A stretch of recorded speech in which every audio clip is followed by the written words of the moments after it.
Final ಪಂದ್ಯವನ್ನು ಗೆದ್ದುಕೊಂಡು ಮೈದಾನದಲ್ಲಿ ಬಾವುಟ ನೆಟ್ಟ ರೋಹಿತ್ ಶರ್ಮಾ. ಹೌದು ವೀಕ್ಷಕರೇ, ಭಾರತ ತಂಡದ ನಾಯಕನಾಗಿದ್ದ ರೋಹಿತ್ ಶರ್ಮಾ ಅವರು ಫೈನಲ್ ಪಂದ್ಯವನ್ನು ಗೆದ್ದುಕೊಂಡಿದ್ದು, ಹಾಗೆ ವೀಕ್ಷಕರೇ 3ನೇ ಟ್ರೋಫಿಯನ್ನು ಭಾರತ ತಂಡಕ್ಕೆ ತಂದುಕೊಟ್ಟಿದ್ದಾರೆ. ಇನ್ನು ವೀಕ್ಷಕರೇ, ಈ ಒಂದು ಪಂದ್ಯವನ್ನು ಗೆದ್ದುಕೊಂಡ ನಂತರ ಮೈದಾನದಲ್ಲಿ ರೋಹಿತ್ ಶರ್ಮಾ ಅವರು ಭಾರತ ತಂಡದ ಬಾವುಟವನ್ನು ನೆಟ್ಟಿದ್ದಾರೆ. ವೀಕ್ಷಕರೇನು ಈ ಒಂದು ವಿಡಿಯೋದ ಸಂಪೂರ್ಣ ಮಾಹಿತಿಯನ್ನು ತಿಳಿಯೋದಕ್ಕಿಂತ ಮುಂಚಿತವಾಗಿ ನಾಯಕನಾಗಿದ್ದ ರೋಹಿತ್ ಶರ್ಮಾ ಅವರ ಬಗ್ಗೆ ನಿಮ್ಮ ಅಭಿಪ್ರಾಯಗಳನ್ನು ದಯವಿಟ್ಟು ಕಾಮೆಂಟ್ ಬಾಕ್ಸಲ್ಲಿ ಕಮೆಂಟ್ನ ಮಾಡಿ ತಿಳಿಸಿ.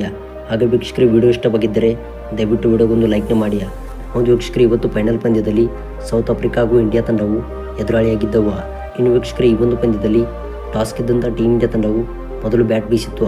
ಅದರಂತೆ ವೀಕ್ಷಕರೇ, ಭಾರತ ತಂಡದ ಪರ ವಿರಾಟ್ ಕೊಹ್ಲಿ, ಶಿವಮ್ ದುಬೆ, ಅಕ್ಷರ್ ಪಟೇಲ್ ಅವರು ಬ್ಯಾಟಿಂಗ್ನಲ್ಲಿ ಅತ್ಯುತ್ತಮವಾಗಿ ಪ್ರದರ್ಶನ ತೋರಿದ್ದು, ಹಾಗೆ ವೀಕ್ಷಕರೇ, ಈ ಒಂದು T20 ವರ್ಲ್ಡ್ ಕಪ್ನಲ್ಲಿ ಕಳಪೆ ಪ್ರದರ್ಶನ ತೋರಿದ್ದ ವಿರಾಟ್ ಕೊಹ್ಲಿ ಅವರು ಈ ಒಂದು ಫೈನಲ್ ಪಂದ್ಯದಲ್ಲಿ ಭರ್ಜರಿಯಾಗಿ ಪ್ರದರ್ಶನ ತೋರಿದರು. ಇನ್ನು ವೀಕ್ಷಕರೇ, ವಿರಾಟ್ ಕೊಹ್ಲಿ ಅವರ ನೆರವಿನಿಂದ ಭಾರತ ತಂಡವು 176 ರನ್ಗಳನ್ನು ಕಲೆ ಹಾಕಿತು. ಅದರಂತೆ ವೀಕ್ಷಕರೇ, ಈ ಒಂದು ಗುರಿಯನ್ನು ಬೆನ್ನಟ್ಟಿದ್ದ ಸೌತ್ ಆಫ್ರಿಕಾ ತಂಡವು ಕೇವಲ 7 ರನ್ಗಳ ಹೀನಾಯವಾಗಿ ಸೋಲು ಕಂಡಿದ್ದು. ಹಾಗೆ ವೀಕ್ಷಕರೇ, ಈ ಒಂದು ಪಂದ್ಯವನ್ನು ಭಾರತ ತಂಡವು ಗೆದ್ದುಕೊಂಡ ನಂತರ ಭಾರತ ತಂಡದ ನಾಯಕನಾಗಿದ್ದ ರೋಹಿತ್ ಶರ್ಮಾ ಅವರು ಭಾರತ ತಂಡದ ಬಾವುಟವನ್ನು ಮೈದಾನದಲ್ಲಿ ನೆಟ್ಟಿದ್ದಾರೆ. ಹೌದು ವೀಕ್ಷಕರೇ, BCCI ಸೆಕ್ಯೂರಿಟಿ ಅವರು 1 ತಿಂಗಳ ಹಿಂದೆ ರೋಹಿತ್ ಶರ್ಮಾ ಅವರು ಬಾರ್ಬಡೋಸ್ನಲ್ಲಿ ನಮ್ಮ ಫ್ಲಾಗನ್ನು ನೆಡುತ್ತಾರೆ ಎಂದು ಹೇಳಿದ್ದರು. ಅದರಂತೆ ವೀಕ್ಷಕರೇ, ರೋಹಿತ್ ಶರ್ಮಾ ಅವರು ಮೈದಾನದಲ್ಲಿ ಬಾವುಟವನ್ನು ನೆಟ್ಟಿದ್ದಾರೆ.